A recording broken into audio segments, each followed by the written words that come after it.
한 주간 정치권을 뜨겁게 달궜던 이슈를 분석해보는 매주 함께하는 시간입니다. 답답한 정치 얘기 재미있고 유익하게 풀어보겠습니다. 보이는 라디오 유튜브로 함께하는 수요 정치 토크 시간입니다. 반갑습니다. 안녕하세요. 네. 안녕하세요. 권익규 관장님이 기침을 하시는 바람에 제가 오프닝 멘트에서 제가 새알이 걸렸습니다. 죄송합니다. 아닙니다. 이게 전염이 있는 거군요. 이게. 한적입니다. 감기 조심하세요, 네. 시청자 여러분. 오늘 아침은요 정말 뭐 어깨가 이렇게 움츠러질 정도로 춥더라고요. 감기도 조심하셔야 될 것 같습니다.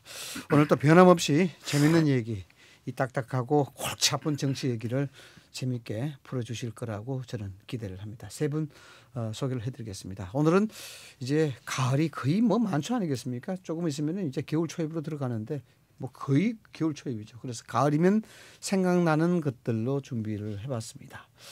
제일 먼저 소개를 해드리겠습니다. 기대되시죠? 네. 뭘까요? 막연한데 오늘은 가을이면 생각나는 오늘 뭐 크게 것들. 기대 안 하셔도 됩니다. 네. 진보 진영의 감홍씨 권혁기 원장님. 감홍씨요? 홍시. 네. 해석이 간단합니다. 떫은 감이 홍시가 되는 겁니다. 네, 이게 인위적으로 익혀서 만드는 것은 연시고요. 나무에 달려서 익는 것은 홍시라고 합니다. 네, 그렇죠. 네. 이 정치라는 게 국정 운영하는 게 있어서 떫은 감을 홍시로 만들어가는 과정이다. 그렇게 생각하시면 될 것 같아요. 그래서 지금 뭐 여러 가지 좀 무르익어 가야 되는데 뭐 여러 가지 상황이 있습니다만은 결국에는 홍시같이 달달하고 그런 말랑말랑한 국정을 하지 않을까라는 생각에서 해봤습니다. 이런 부분들이 마음에 드실지는 모르겠습니다만 어쨌든 떫은 감이 홍시가 된다는 이 말만 좀 인지를 해주셨으면 좋겠다는 생각이 알겠습니다. 두 번째입니다. 보수 진영의 가을 전어. 좋죠. 며느리 돌아온다는. 뭐 다른 의미가 아닙니다. 집 나간 며느리도 돌아오게 한다는 가을 전어 그 뜻입니다. 집 나간 집토끼가 빨리 들어오시기 바라는 의미에서 지금 여러 가지 뭐 좋은 조건도 있습니다만은 자꾸 뭐 가을 전어를 좀 무시를 하는 것 같아요. 한국당은. 그래서 저희가요? 아니, 집 나간 전어가 돌아올 생각을 안 해요. 올가을에 전어를 못 먹을 것 같아요. 네, 그러니까 가을 전어의 그런 맛과 풍치가 나는 그런 연락이 되시면 곧 돌아오라고 기다리고 있다고 좀 전해주세요. 그런 분위기 잡으시는 그런 분위기 만드시라고 가을 전어로 했습니다. 예. 자 마지막으로 중도개혁 진영의 군밤 김철근 교수님. 예. 군밤. 이게 뭐 다른 의미는 아니고요. 까서 먹기는 힘든데 먹고 나면 참 맛있죠. 그런 의미의 중도개혁이 되지 않느냐. 사람들이 참 멀리 해왔었는데 이런 것들 좀 힘들더라도 이해하기 시작하면 뭐 괜찮은 그런 또 시장이 또 중도개혁이다. 뭐 그런 뜻입니다. 뭐 요즘 힘 안 들여도 먹을 게 많죠. 네, 그래서 오늘 감홍씨, 가을 전어 그리고 군밤 이렇게 세 분이서 지금의 각 정당의 상황, 각 진영의 상황에 맞는 그런 가을의 냄새가 나는 그런 것들로 닉네임을 정해봤습니다. 아니 진짜 닉네임을 정말 고민해서 성의 있게 지어주시는 것 같아요. 네, 오늘은 정말 마음에 들어요. 가을 남자 같아요. 추남. 이추남. 이거 어떻게 해석해야 될까요? 추남이라는데. 아니 가을 남자. 가을 남자. 네. 추남. 감사합니다. 오늘 제가 보랏빛 넥타이를 냈습니다. 좋은 뜻으로. 그래서 드리는 말씀인데요. 다음 주는 각자의 닉네임을 각자가 지어오시는 게 어떻겠습니까? 뭐 그런 어려운 숙제를. 그러니까요. 네, 그러면 그렇기로 하고 그렇게 하시도록 하고 그렇게 결정하도록 하겠습니다. 다음 주는 제가 따로 만들지 않겠습니다. 여러분 스스로가 닉네임을 하나씩 만들어 오시면 좋겠습니다. 예. 자, 서슬이 너무 좀 길었던 것 같습니다. 본격적인 토론으로 들어가겠습니다. 먼저 어제 예정이 됐었던 12월 3일 이 공수처법 검경수사권 조정안 이걸 국회에서 문희상 국회의장이 부의하기로 했는데 이거 미뤄졌습니다. 결국 공수처 법안이 물 건너간 것이 아니냐. 뭐 한 달 뒤이긴 합니다만 12월 3일로 미뤄진 것이 결국 11월 3일은 10월 3일은 물 건너갔지 않느냐 이런 전망이 나오고 있습니다. 이 부분에 대해서 먼저 좀 짚어보도록 하겠습니다. 먼저 김철근 교수님부터 포문을 열어주시죠. 네. 부의 날짜를 당초에는 11월 29일이면 가능하다라고 해서 어제 부의할 걸로 예상을 했어요. 예상을 했는데 10월 29일. 네. 예, 10월 10월 29일. 29일 이죠. 예, 네. 어제 이제 부의가 되지 않겠냐 이런 예상을 했는데 날짜가 12월 3일로 갔습니다. 근데 이게 사실은 이제 뭐 법사위의 자구 심사를 거쳐야 되냐, 네. 아니고 그냥 올라올 수 있는 거냐, 뭐 이런 논란의 소지가 좀 있었는데 결국 부의 날짜를 12월 3일로 정한 것은 가장 큰 그 결정하게 된 계기는 결국 실효성의 문제다. 실효성의 문제다. 네. 왜냐하면 본회의에 부의만 할 뿐 음흠. 상정도 할 수가 있겠죠. 상정도 할 수 있지만 할수 있죠. 결국은 네. 그게 통과 가능성이나 이런 여러 가지 것들을 봐야 되기 때문에 부의만 해놓고 결국 여야의 또 다른 쟁점만 만들어서 정쟁의 소재가 될 가능성이 컸기 때문에 실효성이 없다 이런 판단을 현실적으로 맞지 않다. 그렇죠. 왜냐하면 어제 날짜로 부의가 됐다 하더라도 본회의 상정이 어려운 상황이고 또 지금 이게 그 패스트 트랙에 올라와 있는 게 선거법하고 같이 연계돼 있는 연계돼 있죠. 네. 이거든요. 그런데 선거법은 11월 27일에 부의가 가능한 자동 부의가 되죠. 예, 자동 부의가 되는 상황이기 때문에 예산안 처리까지 감안해서 결국 12월 3일로 잡은 게 아닌가 이런 생각이 듭니다. 12월 10일이면 정기국회가 끝나죠.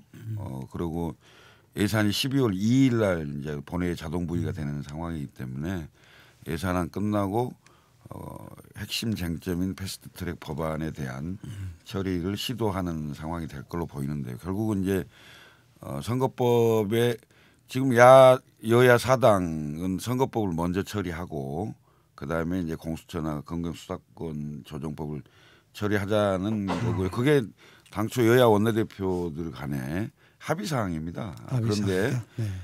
이제 민주당 이인영 원내대표가 공수처법과 검경수사권 조정법을 먼저 좀 밀어붙이려고 하다가 사실은 그 좌절된 거죠. 안 된 거죠. 왜냐하면 할 수가 없죠. 왜냐하면 선거법에 대한 확실한 보장이 없으면 보장이 없으니까. 예, 결국은 과반수를 획득이 불가능한 상황이거든요. 어쨌든 김 교수님 보시는 입장에서는 부의 자체가 안 된 것은 실효성 때문이다. 그렇습니다. 현실적으로 이게 상정이 돼서 이게 예를 들어서 뭐 보이콧이 된다 그러면은 문제가 크게 되니까. 이게. 아니 되지도 않는데 괜히 그 정쟁 유발 요소만 생기는 거니까. 국회의장의 입장으로서는 그렇습니다. 국회를 좀 더 국민들에게 신뢰를 받아야 된다는 그런 입장이 더 크다는 그런 측면도 거죠. 있고 이제 그 협상의 시간을 주는 거죠. 한 달 정도. 협상의 시간. 네. 그렇습니까? 외형적으로는 이제 네. 국회 사무처의 국회법 해석이 네. 법사위의 심사기일 90일을 확보해 주어야 한다라는 법 해석이 나왔기 때문에 의장으로 그 법리 해석을 따랐다라는 게 이제 외형적 명분인데요. 이제 김 교수님 말씀하신 것처럼 이제 문희상 의장님이 아시다시피 뭐 국회 부의장도 하셨고 네. 또 민주당의 당 대표도 하셨던 경험이 많은 정치인이시다 보니까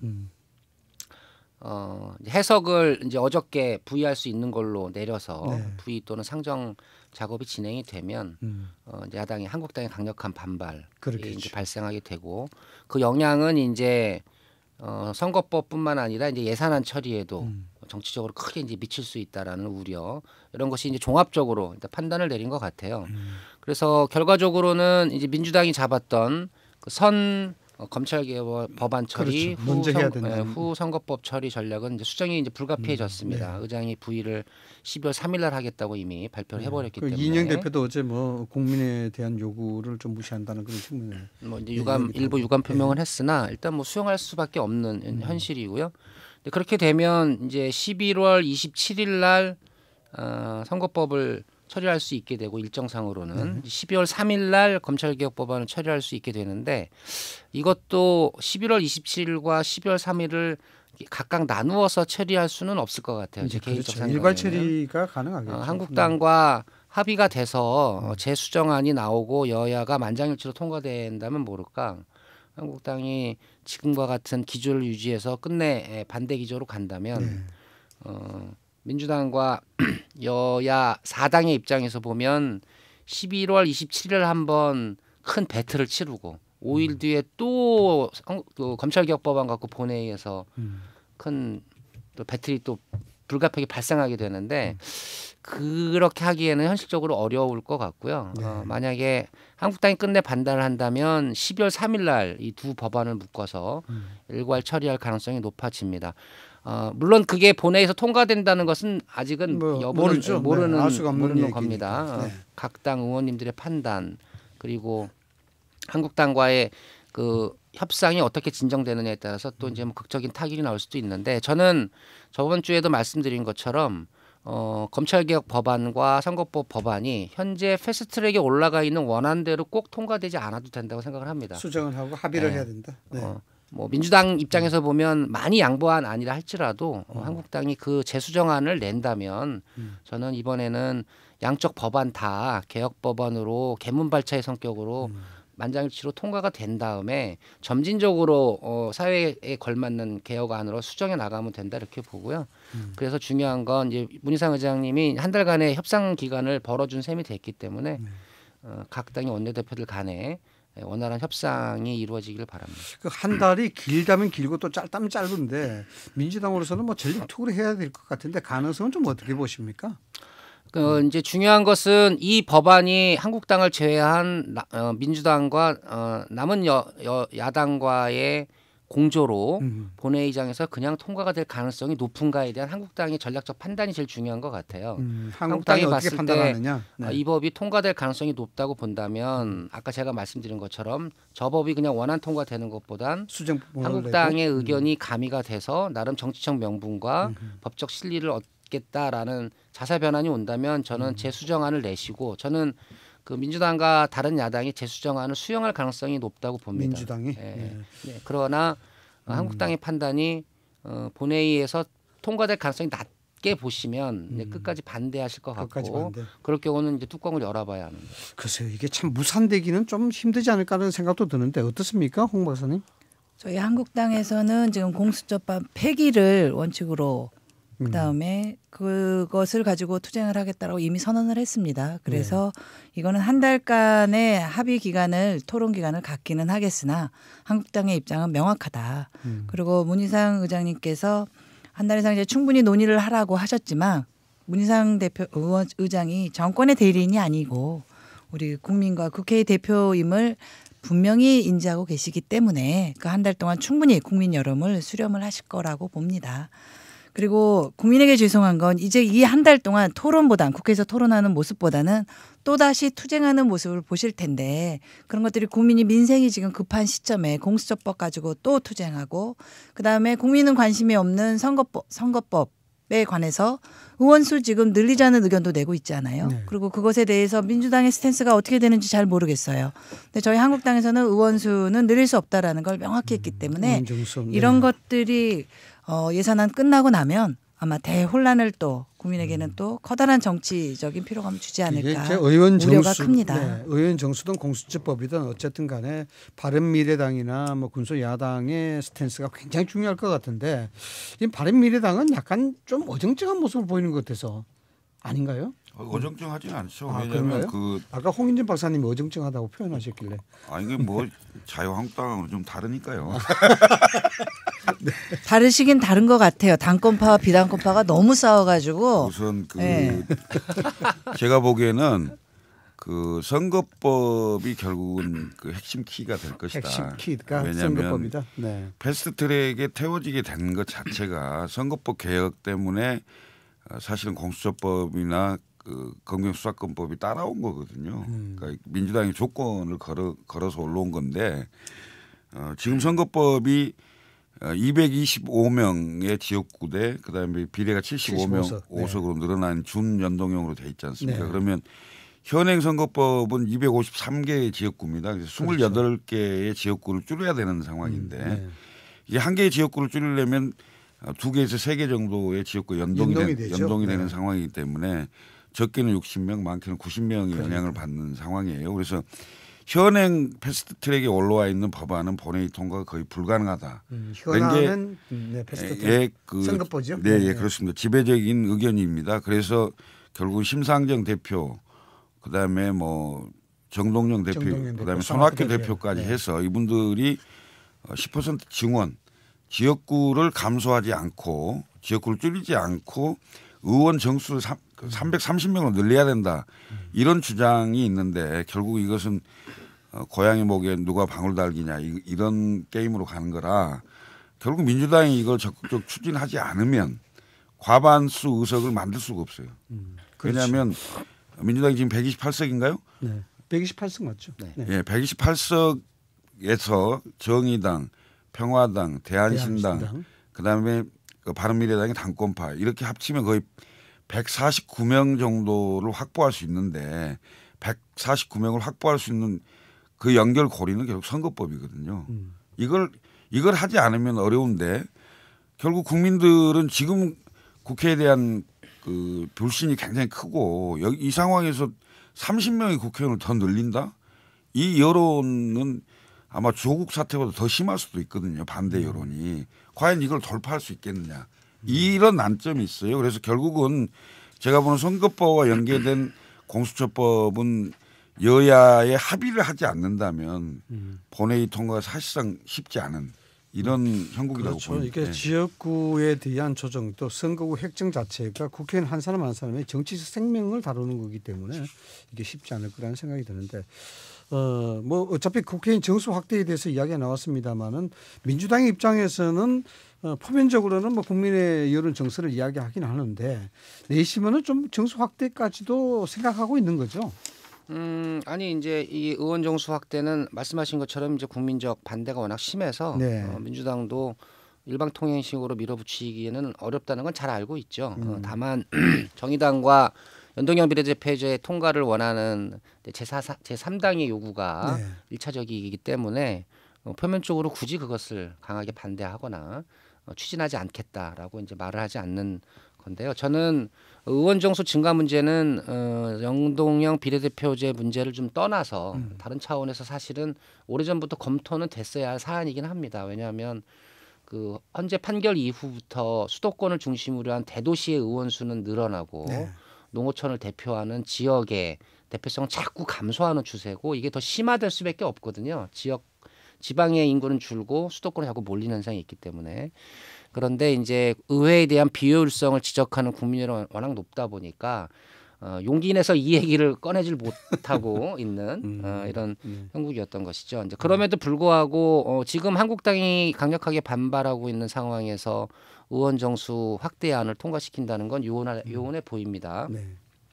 다만 아까 말씀하신 것처럼 지역구 현재 안이 지역구 의원 수를 축소하는 게 너무 네. 과해서 민주당 또는 다른 야당 의원들의 반발을 불러올 수 있다는 걸 정의당 의원들도 잘 알고 있는 것 같아요. 네. 그래서 의원 정수 확대안을 주장은 하나 아까 말씀드린 것처럼 정의당이 원하는 안보다는 많이 후퇴하는 한이 있더라도 네. 연동형 비례대표제에 시동을 거는 법안이라도 필요하다라고 판단이 된다면 지금 올라가 있는 지역구 의원 수의 감소 안보다는 축소된 안에 대한 재수정을 제기를 하고 그것을 근거로 이제 지금 지역구 수는 너무 많이 줄이니까 불안해하는데 이 지역구 수 줄이는 것 자체를 조금 줄이고 늘어난 비례대표 수를 좀 줄이는 재수정안을 내서 또 재수정안을 협의를 내서 합의한다. 해서라도 본회의에서 통과를 시켜야 한다. 이런 제3의 안이 나올 수도 있습니다. 정치는 어차피 뭐 생물이기 때문에 근데 그렇죠. 각 당이 요구하는 최고치의 목표가 이루어지지 않는다 하더라도 최종적으로 본회의 통과 가능성이 적다고 한다면 하나씩 이렇게 버려나가면서 주율되는 과정을 또 한 달 내내 치르지 않을까 이렇게 또 예상을 해봅니다. 6218님이 홍씨님 빨리 감기 뚝 하시고 감사합니다. 빨리 낫게요. 하시고 327 분이요. 3743님이 민주당은 홍씨가 못 되고 초가 돼버려. 홍초. 홍초도 네. 좋아요. 여기에게는 근데 저는 네. 20대 국회에 대해서 지금 국민의 평가가 최악 아닙니까? 그래서 민주당에서도 20대 국회에서 부끄러웠다. 그래서 불출마 선언이 나오고 있어요. 이 선거법 개정안이나 공수처 설치안은 사실 국민적 합의가 되고 국민께서 고개를 끄덕끄덕 하셔야 논의가 될 수 있는 사안임에도 불구하고 준비도 안 됐는데 아까 감이 덜 익으면 떨다 그러셨나요? 떫은 감. 지금 떫은 선거법 개정안이나 공수처 법안을 민주당이 어거지로 끌고 가려고 하는 거예요. 거기에 군소야당이 본인의 정당의 이해관계를 가지고 찬성이냐 반대냐에서 국민을 대혼란을 일으켰습니다. 10대 국회는요 본인들 스스로가 불출마를 선언할 정도로 무능하다라고 평가를 받았기 때문에 저는 이번 국회에서 이것을 이번 정권이 추진하겠다 이거는 말이 안 된다고 봅니다. 깨끗하게 이번에는 저희가 자격이 없습니다. 필요한 부분이 있고 앞으로 논의가 돼야 되지만 이번 국회에서는 못하겠다라고 자인을 하시고 오히려 이런 혼란을 일으킨 거에 대해서 사죄를 하시고 깨끗하게 접으시는 게 국민에 대한 예의라고 봅니다. 그런데요, 홍 박사님, 이 벌거벗은 임금님 있지 않습니까? 네. 한국에서 왜 그걸 만들었대요? 벌거벗은 임금님 참. 첫 번째 말씀드린 건 사실 저 같았으면 제 개인의 입장 같으면 일단 좀 누르시고 제 개인의 입장이라면 저 같으면 안 했을 거예요. 그러나 정당이라고 하는 게 말씀하셨다시피 정당의 입장이 있지 않습니까? 정당의 입장이다. 저 그 말씀 드리기 참 싫은데 우리 박근혜 전 대통령에 대해서 어떤 그림과 어떤 표현을 가지고 표현의 자유라고 하면서 능욕에 가까운 표현을 하셨는지 그림을 전시까지 하셨잖아요. 불출마 선언하신 표창원 의원께서 전시회까지 하셨고요. 광주 비엔날레에 거기다 전시하시려고 했다가 나중에 얼굴을 닭머리로 바꿔가지고까지 하시고 그때 뭐라고 하셨습니까? 그 작가분이 표현의 자유라고 했고 민주당에서는 이런 방구에 대응이 없었어요. 그런데 요번에 가장 먼저 비난을 하신 분이 우리 홍익표 전 원내대표셨죠? 그렇죠? 맞죠? 네. 예. 그분께서 뭐라 그러셨죠? 귀태? 태어나지 말아야 할. 홍익표는 그 귀태. 수석 대변인. 홍일표 씨.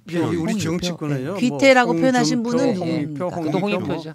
예. 네, 그분께서는 홍 씨가 굉장히 많습니다. 홍인전 박사님. 아니 그러니까 홍 씨는 제가 남자가 문제가 있다라고 첫 방송에 말씀드렸잖아요. 번직기 관장님 홍 씨입니다. 홍 씨. 새로운 홍 씨. 그런데 그분께서 사죄하시고 사퇴하셨잖아요.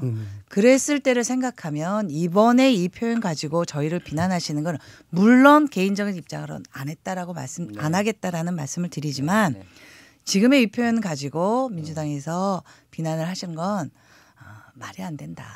오히려 이제 홍 위원장님 말씀 중에 한국당 잘못의 정답이 있어요. 홍 위원장님이 홍보위원장님이시면 아예 하지도 않았겠죠. 이건 그냥 유튜버에서 하는 거죠. 어떻게 공당이 이런 걸 하냐라고 아마 반대하실 것이라고 저는 믿는데 앞서 말씀드린 민주당이 과거에 잘못된 행태는 개인 전시회고 국회의원 개인의 행사였어요. 그리고 문제 제기가 세게 되자 표창원 의원 당시에 유감 표명을 했습니다. 지금 한국당이 애니메이션화해서 대통령을 평가를 넘어서서 풍자를 넘어서서 제가 볼 때는 약간 인격 모독적인 그 일베 등이 사용하는 언어까지 나왔거든요. 이게 나온 건 이게 개인 유튜버가 이럴 수 있죠. 뭐 이것보다 훨씬 더 심한 풍자와 비난, 독설이 떠돌아다닙니다만 공당의 홍보위원회가 만든 공식 홍보물이라는데 그 문제가 있는 거예요. 그래서 개인의 실수와 공당의 실수의 무게의 차이는 크다. 저는 이렇게 보고요. 두 번째 잘못은 처음에 나갈 때 당대표께서 그 부분에 대한 내용을 정확하게 인지하지 못하고 행사에 참석했을 수 있죠. 그런데 이제 하루가 지난 뒤에 언론에서 이제 문제 제기가 됐습니다. 그 다음에 태도가 내가 봐도 좀 과했던 것 같다. 공당의 홍보물에서 사용할 수 있는 언어는 아닌 것 같다라고 그냥 가볍게라도 유감 표명만 해주셨어도 논란이 종식이 되는 건데 풍자인데 뭐가 문제냐 이렇게 나온 게 두 번째 큰 잘못인 것 같아요. 네. 당이 정치를 하다 보면 실수할 수 있다고 저는 봅니다.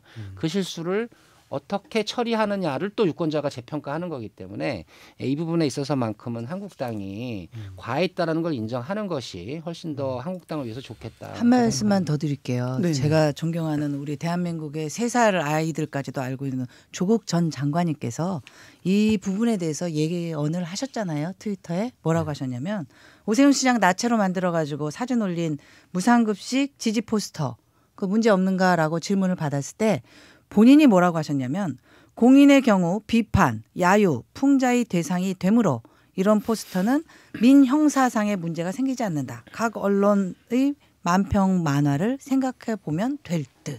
아주 쿨하게 얘기하셨잖아요. 근데 3살이 진짜 압니까? 알아요. 제가 물어봤어요. 3살한테 아냐라고 했더니 안 돼요. 고개를 끄덕끄덕인데요. 그래서 이번도 우리 조국 전 장관이 하신 것처럼 민주당도 좀 쿨하게 받으면 될 텐데 쿨하게 본인들이 받으면 하실 때는 아무 문제가 없다가 풍자인데. 예. 왜 사실을 정확하게 찌르면 아프신가 봐요. 그러면 빠르르 하세요. 가짜 뉴스를 가짜라고 하면은 그거에 대해서는 별 말이 없는데 진실을 얘기하면 폐부를 찌르는지 아파하시는 것 아니 같아요. 근데 양쪽이 다 잘못한 일을 가지고 사과를 하면 될 일을 뭐 서로 네가 잘못했다 내가 잘못했다 이러고 있냐고요. 반당은 참 자, 편하세요. 자유한국당은 사실은 참 요즘 하는 행태가 말입니다. 패스트트랙에 뭐 공천 가산점을 준다고 하질 않나. 그다음에 무슨 뭔 조국 사태 때문에 자유한국당이 얼마나 뭘 했는지 모르겠습니다만 표창장을 받고 자기네끼리 잔치를 하고 말이야.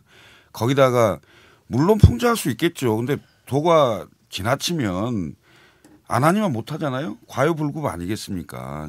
이건 정치는 표를 얻는 겁니다. 표를 얻는 것은 마음을 얻는 거죠. 득표는 득심이라고 했는데 자유한국당이 그 국민 정서상 그리고 다수의 국민들이 이건 좀 문제 있다 이런 경우에 대해서는 쿨하게 사과하고 쿨하게 인정을 하세요. 네. 왜 자꾸 뭐 민주당은 안 그랬냐는 식으로 이렇게 나오면 똑같이 되잖아요. 네.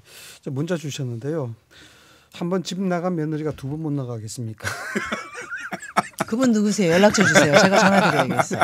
맛있는 커피 한 잔 모실게요. 뭐 정치에 대해서 풍자, 뭐 해악 이런 것들은 뭐 얼마든지 옛날부터 있었습니다. 조선시대도 네네. 있었고 고려시대도 있었는데 이게 이렇게 이제 극한 대립으로 막말까지 오고 가는 것들은 우리 정치 문화가 좀 잘못되고 있다는 것이 아닐까라는 그런 생각을 좀 해봅니다. 이 이야기 여기서 좀 일단락 하고요. 다른 문제 좀 한번 짚어보겠습니다. 권혁기 관장님이 먼저 대답을 해 주셔야 될 것 같은데 네. 지도부의 말이죠. 민주당 지도부의 내용이 있을 것이다. 이게 좀 초선들이 불출마 선언하고 여기에 따라서 지도부의 책임론이 나오고 뭐 이렇게 되는데 사실이 어떻습니까? 좀 내부에 그런 분위기가 있습니까? 이제 뭐 민주당 자정작용이 한 단면이죠. 아무래도 이제 이철이 표창원 의원이 불출마 선언을 하면서 이제 당의 쇄신을 이제 강하게 요구했고요. 이해찬 대표도 이제 두 의원과의 이제 면담을 통해서 그 두 의원의 불출마 의사에 대한 존중과 그 두 의원이 제기한 당 쇄신 요구에 대한 수용 의사를 일단 피력을 했습니다.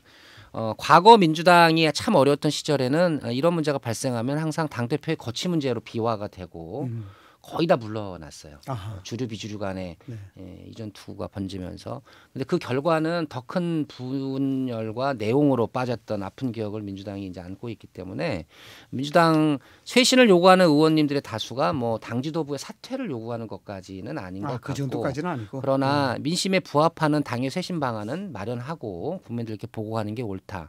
이 큰 틀 안에서 지금 움직이는 것 같습니다.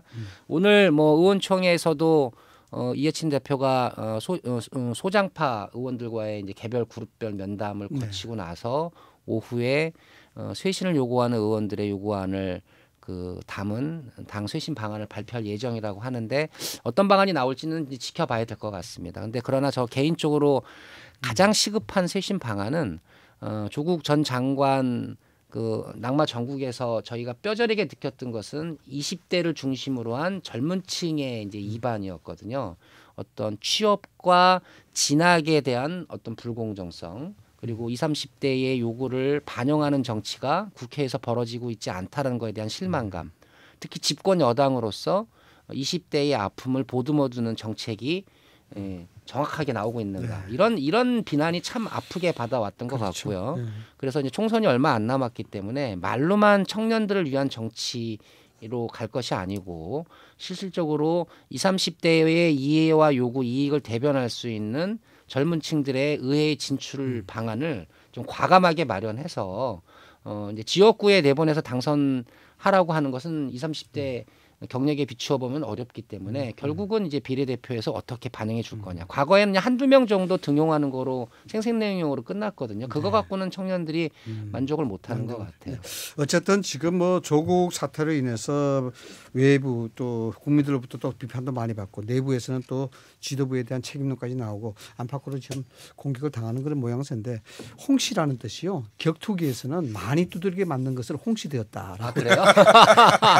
이야기를 하기도 합니다. 북어군요. 북어. 많이 두들겨 맞아야. 잠시만요. 예, 다음 주는 북으로 하시겠습니까? 네. 네, 저는 잠시만요. 4329님이 문자를 주셨는데 이 문자는 좀 일리가 있을 것 같아요.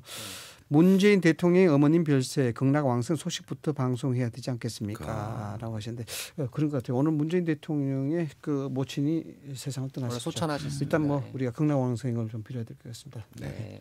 자, 저는 칭찬을 좀 해드리고 싶어요. 민주당 지금 초선 의원의 불출마 선언에 대해서 다선 의원이 아니고 초선 의원이 불출마 선언을 해서 당 쇄신을 요구하고 이런 모습은 우리 한국당에서 옛날에는 공영 정당이라고 했었잖아요. 움직이지 않는 그런 화석화되지 않는 살아있는 정당의 모습을 보여주는 건 참 좋은 거다.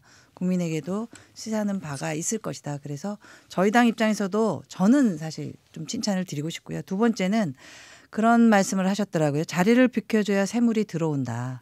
이 말이 저는 와 닿았는데 그 여권의 주류가 지금 운동권 586 진보 꼰대들이 정치 권력, 경제적인 부를 모두 차지하고 있어서 지금 권 단장님 말씀하신 것처럼 젊은 세대의 상실감이 큰데 그런 젊은 세대에게 준 상처에 대해서 성찰과 배려를 하는 느낌을 줘서 앞으로도 그 불출마 선언이 얼마만큼 이어질 것인가 그것을 보고 우리 한국당에서도 그런 모습을 좀 담아내는 것을 같이 했으면 신선하다. 좋겠습니다. 그래서 칭찬을 드리고 싶습니다. 더 불출마 선언 이어지겠습니까?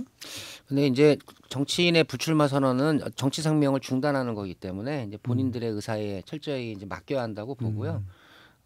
이제 한 가지 변수가 있습니다. 12월 달부터 이제 민주당은 의원들 평가에 들어가고 하위 20%에 해당되는 약 한 25명 안팎의 상대적으로 평가가 낮은 명단이 확보가 되고 공천에서 이제 감점을 하게 됩니다. 그리고 명단이 공개되는 이런 평가 작업이 남아 있거든요. 이런 것까지가 이제 변수가 돼서 의원님들이 이제 말씀하신 것처럼 새로운 인재 중용에 본인이 불출마로 헌신하겠다라는 분들이 많이 나올 수 있는 환경은 이제 조성되어 있는 거죠. 네. 어떤 분이 할지는 아직은 뭐 단언하기는 어렵습니다. 바른미래당은 뭐 몇 분 안 되기 때문에 아니 뭐 바른미래당 얘기는 나중에 하시고 이 초선 의원들이 왜 그 정치를 중단하고 불출마를 할까? 그래도 그 국민들의 인지도가 상당히 높은 분들이잖아요. 이철희 의원이나 표창원 의원 같은 경우. 그리고 최근에 조홍천 의원이 또 그러니까 불출마 얘기는 안 했는데 조국 사태를 보면서 굉장히 힘들었다는 얘기를 했어요. 저는 이게 민주당의 그 정당 집권당의 운영이 굉장히 폐쇄적이다. 그리고 문파 이른바 세칭 문파들이 아니면 견디기 힘든 구조다. 그리고 당내의 그 지도부가 당 지도부가 일사불란함을 강조함으로 인해서 사실상 의원들의 입을 막았고 당내 민주주의가 사라졌다. 이것을 보여주는 단적인 예다. 전국적으로 국민적 지명도를 갖고 있는 의원들마저도 당내에서 무슨 얘기를 하기가 굉장히 껄끄럽고 어려운 이런 분위기라면 이런 분위기가 사실 반영된 거다. 그래서 그나마 그래도 양심이 있고 결기가 있기 때문에 이분들은 초선 의원이라도 이런 식으로 정치하려면 내가 뭐 더 해야 할 이유가 없다 하고 그만두는 게 아닌가. 이건 사실은 민주당이 아프게 받아들여야 될 대목입니다. 왜냐하면 뭐 과거 뭐 이런저런 얘기도 하셨는데 가장 중요한 것은 초선 의원들이 당내에서 많은 아이디어도 내고 그리고 초재선 의원 중요하죠. 당 지도부를 향해서 이른바 속칭 들이받기도 하고 뭐 이렇게 해야 되는 거 아닙니까? 그게 당이 역동적이고 당내 민주주의가 되는 건데 사실은 민주당의 모습이 청와대 그리고 이른바 뭐 뼈문, 뭐 대깨문 뭐 이런 그 용어들이 사용되면서 당내의 다양한 의사가 나오는 것을 다 입을 막았다는 거죠. 네. 이거에 대한 반증 아닌가 싶어요. 문자 주시는 우리 애청자분들도 많이 계신데 대부분의 의견이 공천 과정에서 물갈이를 해야 된다. 젊고 능력 있는 사람들이 국회에 들어간다. 그것이 맞다. 이런 의견이 대다수예요. 그래서 국민의 눈높이에 맞는 정치는 결국 정치권이 늘 실태 없이 실세 없이 계획을 해야 되고 변화를 해야 된다는 것은 뭐 정답이 아닐까라는 생각이 드는데 홍인전 박사님, 홍준표 전 대표는 왜 출마를 하시는 거죠? 최근에 뵌 적이 없어요. 아마 계속 오늘 홍씨 얘기가 좀 많습니다. 네. 아니 홍준표 대표를 그 당 대표 하실 때는 평가가 사실 조금 안 나가신다고 하시지 않았습니까? 예, 약한 부분이 있는데 그분이 말씀하시는 내용이나 국가에 대한 애국심이나 이런 부분에 대해서는 요즘에 높게 평가하시는 분들이 많이 계십니다. 그런데 출마는 또 다른 변수인 것 같아요. 그런데 이제 장내로 들어가 인생을 정리하는 마지막 정치를 하겠다라고 출마 선언을 하신 거죠, 사실적으로는. 그런데 홍준표 대표가 이제 대선 후보, 당 대표, 원내대표, 도지사, 국회의원 4선을 하셨어요.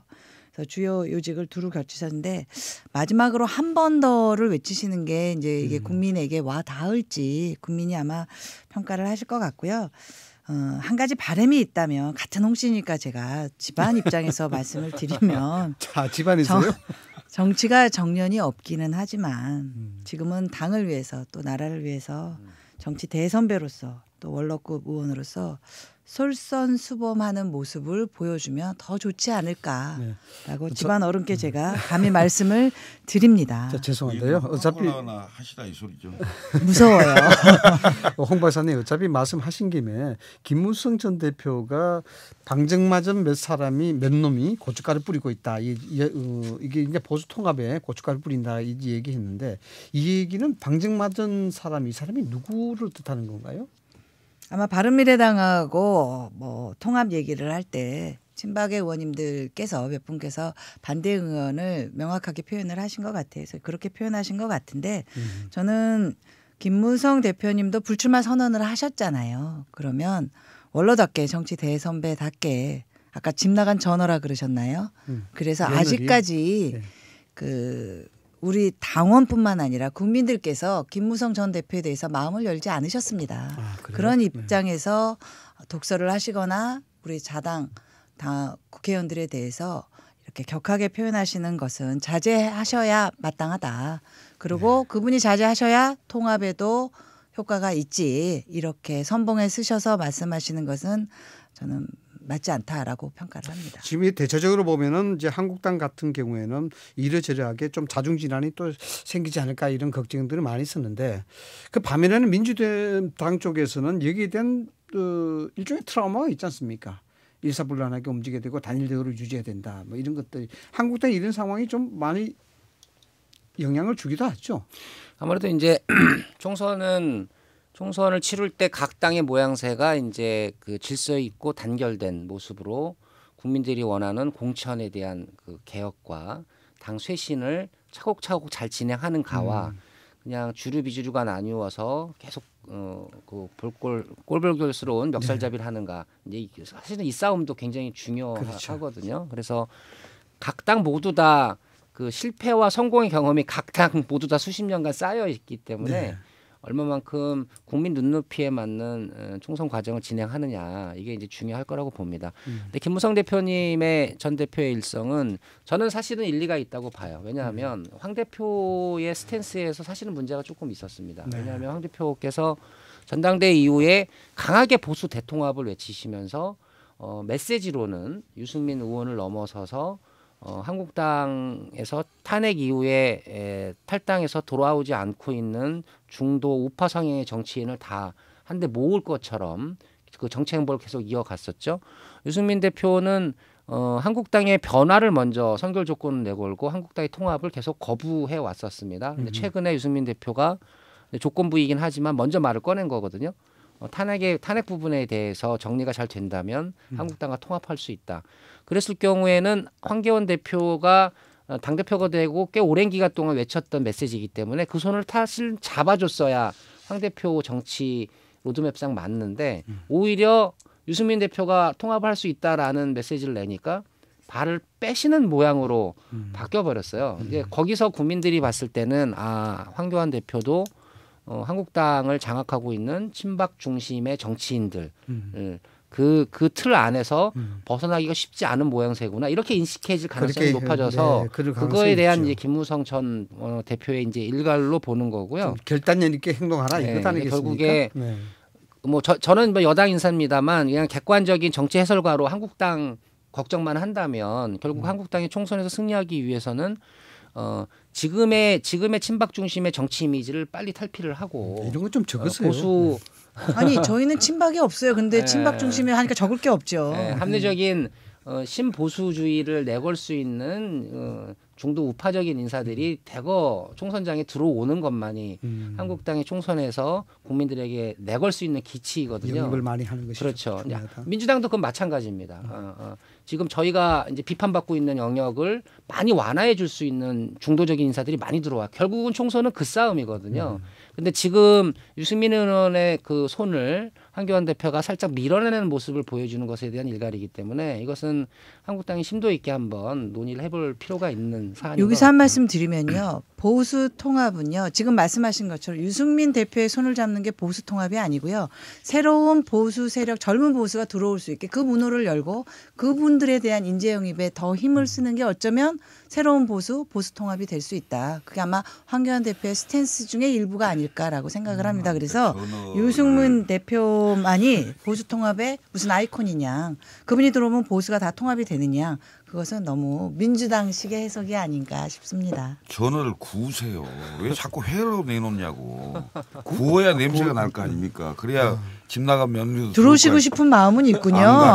여태까지 안 온다 그랬는데 우선 들어오고 싶은 마음이 강력하시네. 유승민 대표가 내세운 세 가지 조건을 자유한국당이 받을 수가 없을 거예요. 우선 탄핵에 대한 얘기도 있고 두 번째가 개혁 보수, 세 번째가 부수고 새로 짓자 이런 얘기를 했기 때문에 이 세 가지 조건의 얘기는 유승민 대표도 뭐 그런 얘기를 하던데요. 사실상 뭐 받기가 어려운 거다. 그러면 뭐 통합 얘기 조건으로 얘기는 했지만 그게 뭐 이루어지기는 어렵지 않겠나 이런 얘기를 많이 하고 있고요.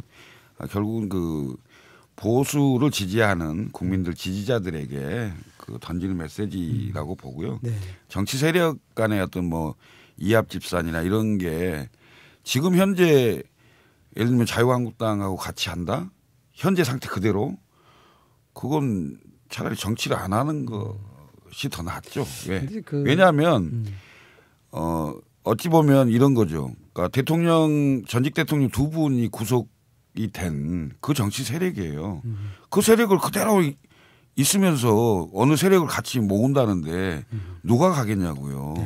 그리고 지금 민주당이 이렇게 엉망진창으로 총체적 난국인데 인사나 뭐 그리고 경제 문제 여러 문제로 어려운 상황임에도 불구하고 110석을 가진 제1야당의 지지도가 정체되거나 또는 최근에는 뭐 또 떨어지거나 이런 상황은 결국 반성과 혁신과 헌신이 따르지 않는다면 그 당은 같이 할 수가 없죠.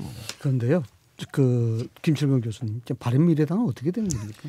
바른미래당은 지금 이제 손학규 대표가 최근에 지금 선관위에 조사 의뢰가 들어가 있잖아요. 네. 당비대납으로 이제 그걸 좀 지켜봐야 되고요. 출마는 안 하시죠? 누가요? 손학규 대표. 그건 모르겠습니다. 모르겠습니까? 네. 당 대표 자리를 계속 지키는 걸로 봐서는 네.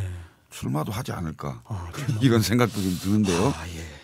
그 지금 바른미래당 같은 경우는 그 손학규 대표의 거치 문제, 그 다음에 그 거치만 계속 기다릴 수가 없으니 다수의 의원과 지역위원장들이 새로운 모색을 해보자라고 해서 변혁이라는 모임을 만들어서 직접 이제 국민들에게 비전과 정책을 알리자 뭐 이렇게 하고 있는 상태고요. 그래서 이제 어제 같은 경우는 전체 회의를 했어요. 의원과 지역위원장 회의를 해서 제1성으로 나온 게 국회의원 300명이 초과하는 선거법은 받을 수 없다. 이걸 이제 밝혔죠. 이 한국당 쪽에서는 뭐 통합이나 연대를 한다 그러면은 좀 더 좀 그 결단력 있게 유승민 의원 쪽과 접촉을 해야 되지 않나요? 네. 아까 말씀드렸잖아요. 네. 보수통합은 이거 이어폰을 쓰고 있어서 안 들리시나 본데 보수통합은 유승민 대표를 끌어안는 게 보수통합의 처음이자 마무리가 아니라니까요. 네. 그거는 한 방면이고 시간 새로운 관계상 이 보수, 얘기를 젊은 여기까지만 보수들을 듣고 받아들이는 게 네. 국민이 평가하실 부분이라고 생각합니다. 네. 집을 한 번 나가면요 두 분도 잘 나갑니다. 네. 알겠습니다. 뭐 유튜브 보이는 라디오 생방송으로 함께하고 있는 그런 시간입니다. 뭐 오늘 또 여러 가지 어려운 주제들을 심도 있고 또 재미있게 말씀을 해주셔서 감사합니다. 홍씨 별로 뭐 네. 나쁘지는 않죠. 아, 저 홍시 좋아합니다. 네, 네. 많이 두드리기 맞으면 홍씨 되고. 홍시와 연시의 차이는 오늘 배운 게 큰 의미가 있습니다. 아 그렇습니까? 네. 그래도 자연스럽게 홍씨가 되는 게 좋죠. 예. 네, 가을 홍씨입니다. 권혁기 관장님 그리고 가을 전어 홍인정 박사님 그리고 겨울에 군밤 김철근 교수님 이렇게 세 분에서 이야기 좀 들어봤습니다. 권혁기, 홍인정, 김철근 각 패널 분들께 감사하는 말씀 다시 한번 전하겠습니다.